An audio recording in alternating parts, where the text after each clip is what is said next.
Kalau chat di line tuh kayak gini, abang kangen, mas kangen, open room yuk, gak apa-apa kan, muhrim. Tahu kan kenapa mereka tuh muhrim?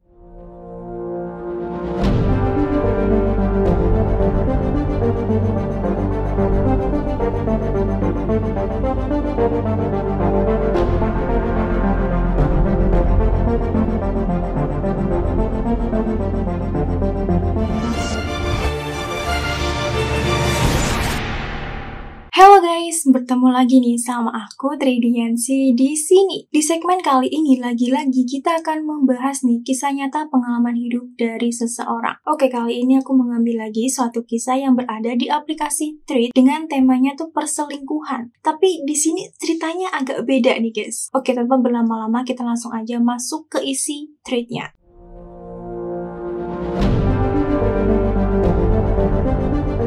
Judul dari thread ini yaitu membedakan petunjuk dan ujian. 3,5 tahun yang lalu, ada hal yang pernah dilakukan si pemilik cerita dengan sangat bodoh. Kita panggil saja si pemilik cerita adalah Sonia ya, biar lebih gampang aja. Sonia menerima laki-laki yang mengakui dirinya seorang ODHIV atau orang dengan HIV.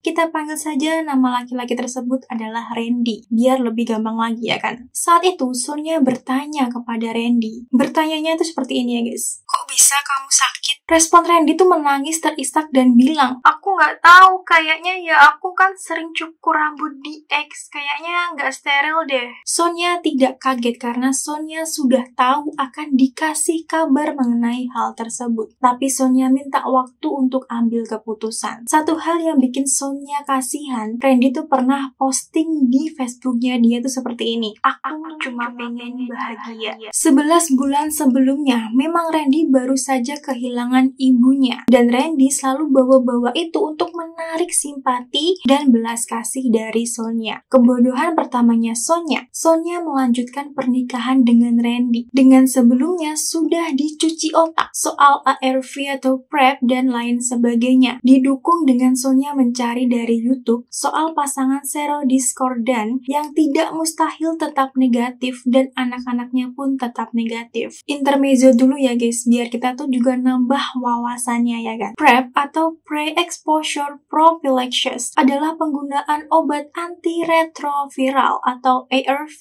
oleh individu yang negatif HIV untuk mengurangi resiko terinfeksi HIV. PrEP berfungsi sebagai profilaksis, yaitu tindakan pencegahan sebelum terjadinya paparan HIV, sehingga dapat mengurangi resiko infeksi jika seseorang beresiko tinggi terpapar HIV. Sedangkan pasangan serodiskordan adalah pasangan yang salah satu anggotanya terinfeksi HIV atau HIV positif dan anggota lainnya tuh tidak atau negatif HIV. Istilah serodiskordan berarti memiliki status HIV yang berbeda. Pasangan serodiskordan memerlukan perhatian khusus karena adanya resiko penularan HIV dari pasangan yang positif HIV ke pasangan yang negatif HIV melalui hubungan seksual. Oke, kita lanjut aja nih ke isi thread-nya ya guys. Sebenarnya Sonia belum klik sepenuhnya, tapi Sonia tetap lanjut. Rencana menikah tuh 5 bulan ke depan. Hal yang bikin Sonia belum klik adalah Randy tuh suka selfie dan di-post di story WhatsApp. Dari situ Sonia tuh berpikir kayak gini, duh, bukan tipeku banget nih. Tapi Sonia mencoba berpikir positif. Mungkin kalau udah nikah aku bakal bilang deh. Karena jujur Sonia tuh menghindari konflik sebelum pernikahan. Bahkan soal dana Sonia tuh keluar lebih banyak. 65% tuh dari Sonia dan sisanya tuh 35% tuh dari Randy. Itu pun kalau nggak diminta oleh ibunya Sonia, Randy tuh nggak akan kasih. Ini kebutuhan keduanya Sonia. Ada nih satu konflik lagi sebelum menikah. Jadi soal undangan Sonia serahkan ke Randy semuanya. Namun pas jadi Sonia tuh baru tahu Randy menuliskan nama Sonia tuh dengan inisial dan nama depan Randy lengkap di cover undangan. Kebetulan nama aslinya Sonia kalau disingkat tuh MR gitulah. Jadi misal ditulis tuh kayak gini, MR Randy gitu kan. Sonia tuh agak kaget karena, loh kok kayak gini? Akhirnya Sonia tuh protes, tapi cuma minta dipesankan lagi sejumlah X tapi pakai inisial nama mereka berdua aja. Sonia nggak request karena Sonia kira Randy tuh udah paham karena di souvenir Sonia udah minta pakai inisial. Ternyata Randy tuh nggak diskusi lagi, asal semaunya Randy aja. Mau nanya nih ke bapak ibu psikolog, apa yang demikian termasuk perilaku narsistik? Komen ya guys, komen di kolom komentar. Sebenarnya fokus Sonia soal undangan adalah konsisten aja, labil, mau pakai inisial atau nama. Jadi nggak jelas, mana kayak cuma nyebut nama Randy aja kan. Next, langsung aja ya, akhirnya mereka tuh menikah. 1 minggu pernikahan, Sonia iseng buka HP-nya Randy pas Randy ke toilet. Sonia tahu Randy tuh kalau ke toilet tuh lama, jadi Sonia tuh berani buka HP-nya Randy. Dan disinilah Sonia menemukan hal yang tidak dia duga. Sampai sekarang kalau Sonia inget tuh dia tuh masih gemetaran. Jadi dia tuh ngelihat tuh di beberapa sosial medianya Randy ya kayak gini. Kalau chat di line tuh kayak gini. Abang kangen, mas kangen, open room yuk. Gak apa-apa kan? Muhrim. Tahu kan kenapa mereka tuh muhrim? Ya, mereka tuh segender guys. Sesama jenis. Ternyata di sini diselingkuhin bukan karena kalah cantik, tapi kalah ganteng. Terus di toko Oren tuh, Randy tuh pernah beli pelindung. Belinya tuh di tahun 2018, sedangkan Sonia menikah tuh di 2022. Terus ada daster. Penerimanya tuh laki-laki di daerah Bandar. Ngapain laki-laki beli daster buat laki-laki gitu? Ya, positif thinking aja itu mungkin buat ibunya si laki-laki itu ya. Mungkin yang ada di Bantar Lampung. Mungkin aja. Positive thinking aja. Tapi gak mungkin. Oke lanjut. Terus di WhatsApp ada kontak dengan nama tuh Wewe Gombel. Tapi pas dibuka chatnya, laki-laki sudah punya istri dan 2 anak. Setelah Sonia ngobrol dengan si Wewe Gombel ini, Randy tuh pernah ajak si Wewe Gombel ini tuh pacaran tapi ditolak. Jadi berujung FBB-an aja. Penuturan si Wewe ini ya kan, Randy ini suka ngancem mau bunuh diri. Jelas nggak bisa dibantahkan kenapa Randy bisa terjangkit penyakit HIV.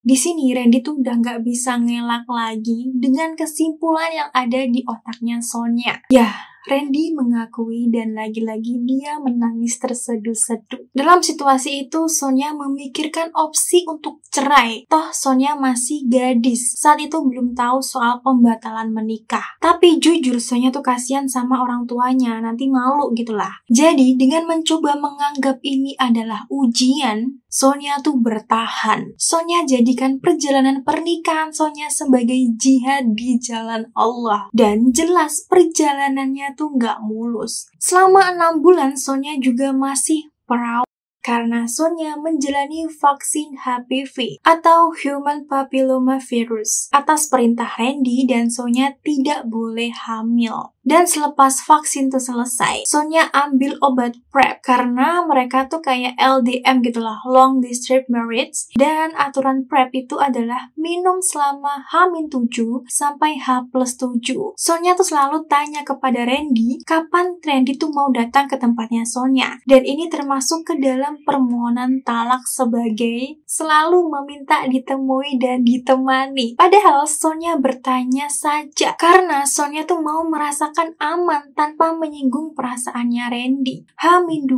bulan sebelum talak, Randy mencoba menjamu Sonia. Tapi hasilnya nihil. Sampai akhirnya bulan April 2023, Randy menalak Sonia lewat SMS dan memblokir semua akun WhatsApp dan sosmednya Sonia. Alasannya adalah dia mau berutang. Sonia tidak tahu ke siapa atau kemana untuk membeli mobil untuk keluarganya Randy. Bukan keluarganya mereka berdua, maksudnya keluarga kecil, tanpa butuh persetujuan Sonia. Jadi Randy tuh bilang gini, aku mau utang buat beli mobil. Oh, kamu mau izin? Nggak butuh izin kamu. Saat itu, Sonia transfer uang ke Randy senilai setengah dari total yang Randy mau. Tapi Randy marah-marah dan menalak Sonia. Saat mentransfer, Sonia tuh bilang, lebaran gini nyari utang di mana? Itu banyak, ini pakai aja dulu. Dan ini Randy jadikan alasan talak bahwa istri tidak hormat atas keputusan suami yang positif. BTW sebelumnya Randy tuh pernah pinjam uang ke Sonia juga dengan nilai yang sama seperti yang Sonia Sonia berikan itu. Randy kasih untuk kakaknya yang nganggur, tapi minta warisan dibagi. Dan jatah kakaknya tuh dibeli sama Randy. Tapi Randy bilang ke keluarganya kalau uang itu adalah uang kasbon dari kantornya dia. Gak bilang kalau itu adalah uangnya Sonia. Sonia cerai talak ketok palunya pada tahun 2023. Dengan Sonia menjaga martabat Randy dan menyatakan ba'ada dukhul. Padahal sesuai keputusan hakim, Sonia tuh khobal dukhul. Tapi Sonia meminta ke hakim untuk mencabut berita acaranya dan hakim pun setuju. Intermezzo dulu ya guys, biar kita tuh nambah nih wawasannya. Ba'ada al-dukhul adalah perceraian atau talak yang dilakukan setelah terjadinya proses akad nikah yang sah di mana istrinya tersebut ditalak setelah suaminya tersebut berhubungan badan sebagai suami istri. Sedangkan khobla dukhul adalah istilah dalam hukum keluarga Islam yang merujuk pada perceraian atau talak yang terjadi sebelum suami dan istri melakukan hubungan intim sebagai suami istri. Sonia cerai tanpa nafkah, iddah, dan sebagainya. Karena sebelumnya Sonia pernah minta diganti setidaknya uang pernikahan, tapi Randy bilang gini, "Gak, uang kamu lebih banyak." Jadi Sonia trauma dan gak mau ribet lagi soal uang. Jadi Sonia ikhlaskan sampai petugas PT SPPA yang kasih akte cerai itu bilang gini, "Mbak, gak ada nafkah sama sekali." Selepas cerai, Sonia sempat meneror Randy karena Randy posting di TikTok soal trauma dan anxiety-nya dia seolah-olah menuduh Sonia adalah pelakunya. Sonia tersangka atas semuanya. Di sisi lain, Sonia juga lagi bolak-balik ke psikolog dan psikiater karena Sonia sempat muncul gejala skizo dan sudah terdiagnosis depresi sedang ke berat. Jujur, teror Sonia tuh memang mengerikan lewat SMS,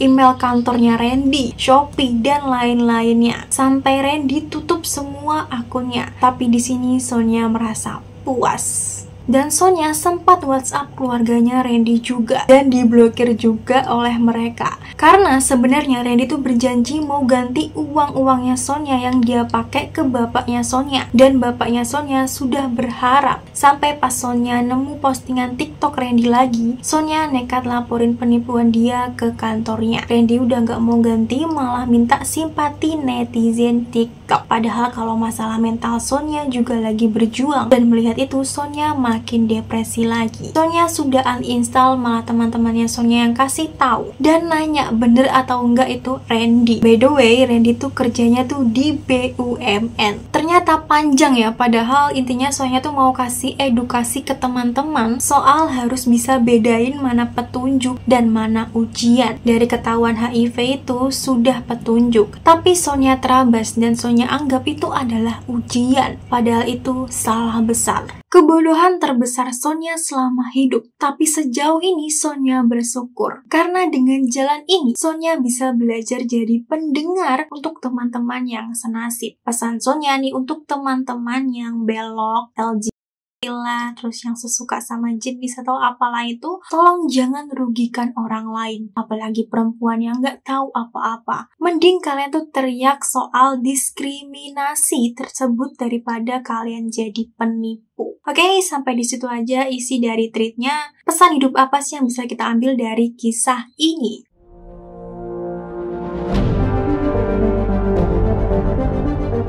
Cinta tuh butuh kejujuran, bukan manipulasi. Kasih sayang yang sehat dibangun di atas keterbukaan dan integritas. Kebohongan, apalagi yang berkaitan dengan identitas dan masa lalu, akan jadi bom waktu.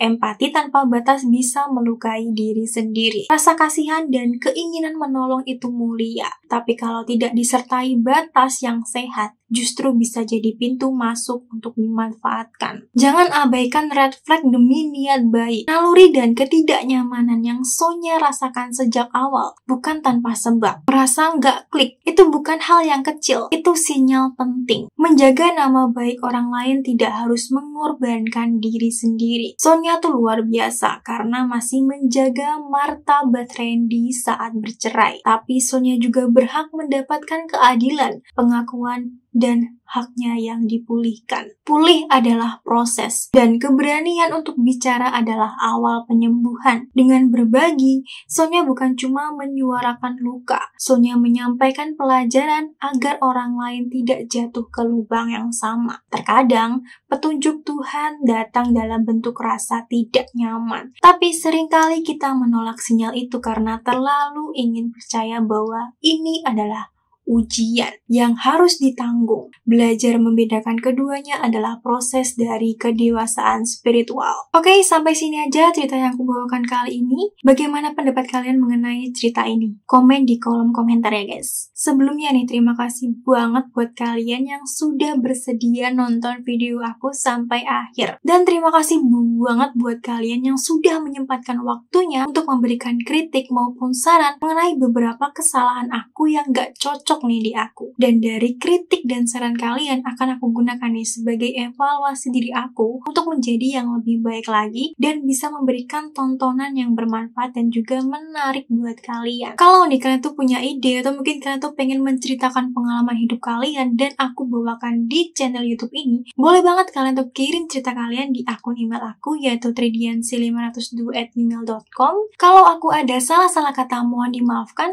Aku Tridiansi, bye-bye.